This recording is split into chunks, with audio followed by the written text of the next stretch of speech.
Assalamualaikum warahmatullahi wabarakatuh. Halo semuanya, perkenalkan saya Rosa Zara. Di video kali ini saya akan menjelaskan perbandingan pemikiran politik filsuf Jepang dan filsuf Korea Selatan bersama rekan saya Rini Soeharti. Pada kesempatan ini saya akan menjelaskan tentang filsuf Jepang beserta dengan pemikirannya, yaitu Nishida Kitaro. Nishida Kitaro sendiri lahir di Jepang pada tanggal 19 Mei 1870 di Unokema, Ishikawa. Nishida lahir dalam keluarga samurai kelas menengah yang memiliki nilai-nilai intelektual dan budaya yang kuat. Ayahnya merupakan seorang samurai yang bekerja sebagai pejabat pemerintah di daerah tersebut bernama Nishida Yasunori. Keluarga Nishida mengalami kesulitan ekonomi setelah terjadinya restorasi Meiji yang mengubah struktur sosial Jepang dan mengubah pendapatan samurai pada saat itu. Sejak usia dini, Nishida sudah menunjukkan adanya ketertarikan yang kuat terhadap belajar dan memiliki minat yang besar dalam membaca buku. Ibunya, Yuki, sangat berpengaruh dalam pendidikan awalnya. Ia dikenal sebagai wanita yang religius dan sering mengajarkan nilai-nilai moral dan spiritual kepada anak-anaknya. Yuki sering membaca kitab-kitab klasik Konfusianisme dan Buddhisme yang kemudian membentuk landasan pemikiran Nishida di kemudian hari. Nishida memulai pendidikan formalnya di sekolah dasar setempat. Ia dikenal sebagai murid yang rajin dan cerdas. Setelah menyelesaikan pendidikan dasarnya, ia kemudian melanjutkan pendidikannya ke sekolah tinggi prefektur Ishikawa. Di sana Nishida mendalami ilmu pengetahuan dan sastra klasik. Ia belajar berbagai disiplin ilmu termasuk matematika yang nantinya berpengaruh pada pemikirannya tentang logika dan struktur pemikiran. Di usia remaja, Nishida mulai menunjukkan ketertarikan pada filsafat barat dan mulai membaca karya-karya pemikir seperti Descartes, Spinoza, dan Leibniz. Minatnya pada filsafat barat tidak mengurangi kecintaannya terhadap tradisi pemikiran timur yang tetap menjadi bagian integral dari formasi intelektualnya. Pada tahun 1981, Nishida diterima di Universitas Kekaisaran Tokyo yang dimana itu merupakan universitas yang paling bergengsi di Jepang pada saat itu. Di universitas ini Nishida awalnya mengambil jurusan matematika sebelum akhirnya memutuskan untuk beralih ke filsafat.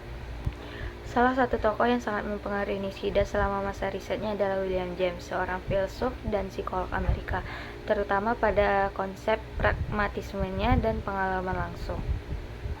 Setelah lulus dari Universitas Kekaisaran Tokyo, Nishida mengajar di beberapa sekolah menengah sebelum akhirnya menjadi profesor di Universitas Gakunshin pada tahun 1910. Pada tahun 1911, ia menerbitkan karyanya yang paling berpengaruh yang berjudul An Inquiry into the Good, yang menjadi landasan bagi reputasinya sebagai filsuf utama Jepang. Buku ini memperkenalkan konsep-konsep yang akan terus ia kembangkan sepanjang karirnya, termasuk pengalaman murni atau Junsei Keiken. Pada tahun 1913, Nishida bergabung dengan Universitas Kyoto, di mana di sana ia mengajar sampai pensiun pada tahun 1928. Di Universitas Kyoto, Nishida kemudian mendirikan sebuah yayasan yang kemudian dikenal sebagai Sekolah Kyoto, yang merupakan sebuah aliran yang mencoba mensintetis pemikiran Barat dan Timur. Murid-muridnya termasuk Tanabe Hajime, Nishitani Keiji, dan Ueda Shizutaro melanjutkan tradisi ini dan mengembangkan berbagai aspek dari filsafatnya. Sepanjang karirnya, Nishida Kitaro sudah mengungkapkan banyak sekali pemikiran-pemikirannya. Salah satunya adalah pemikiran murni atau Junsei Keiken. Nishida mengungkapkan konsep pengalaman murni sebagai fondasi dari semua realitas. Pengalaman murni adalah kondisi di mana objek dan subjek belum terpisah, yang memungkinkan seseorang untuk melihat realitas secara langsung tanpa intermediasi konseptual atau linguistik. Dalam pengalaman murni, kesatuan dan pluralitas dunia terwujud secara bersamaan. Konsep ini mengkritik pandangan dualistik Barat yang memisahkan objek dan subjek, serta mendasarkan realitas pada pengalaman langsung yang tak terpecah. Pemikiran kedua adalah kekosongan atau ketiadaan. Dalam filsafat Nishida, ketiadaan atau kekosongan memainkan peran sentral. Nishida berpendapat bahwa pengalaman murni melibatkan pengakuan akan ketiadaan yang mengatasi perbedaan antara objek dan subjek. Kekosongan dalam pandangan Nishida tidak hanya menunjukkan ketiadaan fisik, tetapi juga mencerminkan metafisis dari semua realitas, yang memungkinkan fleksibilitas dan integrasi dari berbagai kontradiksi yang ada di dunia. Kekosongan absolut adalah kondisi di mana segala dualitas dan pertentangan diatasi.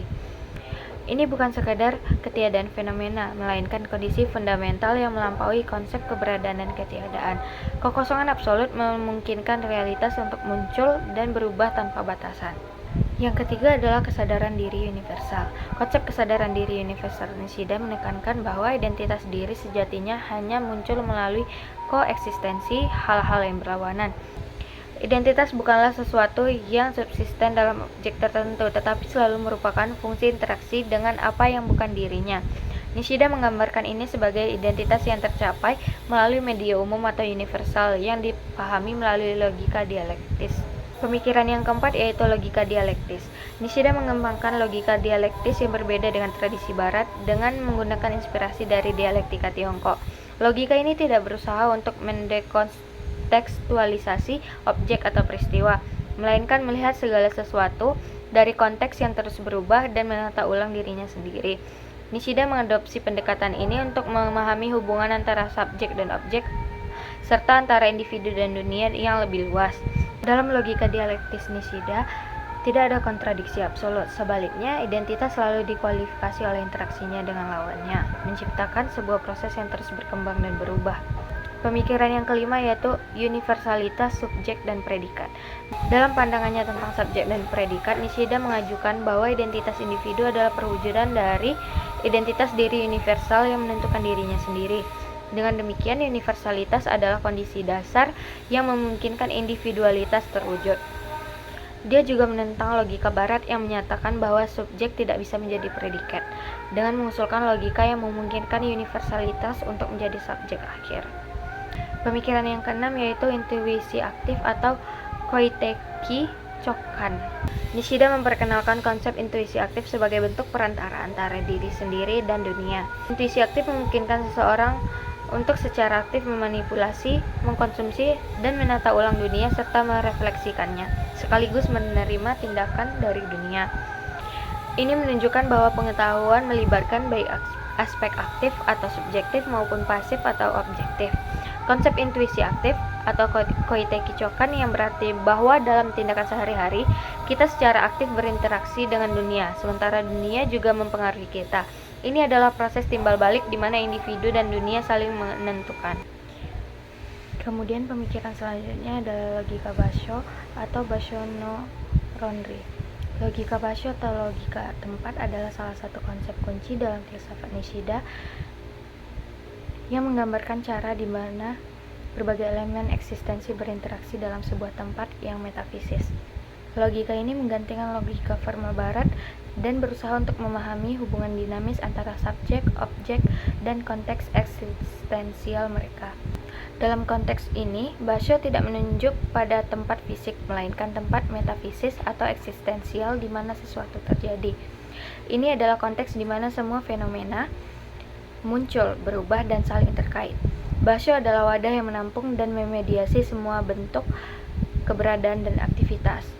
Contoh konsep Basho, misalnya dalam pengamatan sesuatu, Basho adalah tempat di mana pengamat dan yang diamati eksis secara bersama-sama dan berinteraksi. Ini bukan sekedar lokasi fisik, tetapi ruang metafisis yang memungkinkan terjadinya interaksi. Dalam logika Basho, tidak ada elemen yang bisa eksis secara terpisah. Segala sesuatu dipahami melalui hubungan yang dinamis dengan yang lainnya dalam konteks tempat tertentu. Subjek dan objek misalnya tidak dilihat sebagai entitas independen tetapi sebagai elemen yang hanya memiliki makna dalam interaksi dan konteks mereka. Nishida mengidentifikasi 3 jenis Basho yang mencerminkan tingkatan yang berbeda dari eksistensi dan kesadaran. Jenis Basho yang pertama yaitu Basho dari eksistensi empiris. Ini adalah tingkat di mana fenomena empiris terjadi, yaitu dunia material dan pengalaman inderawi. Ini adalah tingkat eksistensi yang paling dasar dan langsung. Basho yang selanjutnya adalah Basho dari kesadaran. Di sini subjek mulai mengembangkan kesadaran reflektif tentang dirinya sendiri dan dunia. Ini adalah tingkatan di mana subjek dan objek mulai dibedakan, tetapi tetap terkait dalam konteks kesadaran yang menyatukan mereka. Yang terakhir adalah Basho dari ketiadaan. Ini adalah tingkat tertinggi di mana semua dualitas diatasi. Ketiadaan bukan berarti tiadanya sesuatu, tetapi kondisi yang melampaui perbedaan antara subjek dan objek, ada dan tiada. Di sini, semua eksistensi dan kesadaran menemukan dasar mereka dalam ketiadaan absolut yang memungkinkan fleksibilitas dan perubahan yang tak terbatas. Filosofi Nishida Kitaro menggabungkan elemen-elemen dari filsafat Barat dan Timur untuk menciptakan sistem pemikiran yang menekankan kesatuan melalui perbedaan, pengalaman langsung sebagai dasar realitas, dan kekosongan sebagai fondasi metafisik. Konsep-konsep seperti pengalaman murni, kekosongan absolut, dan logika dialektis memberikan wawasan yang mendalam tentang bagaimana kita dapat memahami realitas sebagai sesuatu yang dinamis dan saling terkait. Meskipun Nishida Kitaro tidak secara langsung terlibat dalam diplomasi atau politik internasional, namun ide-ide filosofinya memberikan landasan konseptual yang mendukung kerjasama internasional dan saling pengertian yang lebih baik. Filosofi Nishida terus berpengaruh dan relevan dalam riset filsafat kontemporer, terutama dalam konteks dialog antara tradisi pemikiran yang berbeda. Nishida Kitaro sendiri meninggal pada tahun 1945, tepatnya pada tanggal 7 Juni, di umurnya yang ke-75 tahun di Kamakura, Kanagawa, Jepang. Di sini saya akan membahas filsuf yang berasal dari Korea Selatan, yaitu Ham Sok-hun. Langsung saja kita ke biografinya.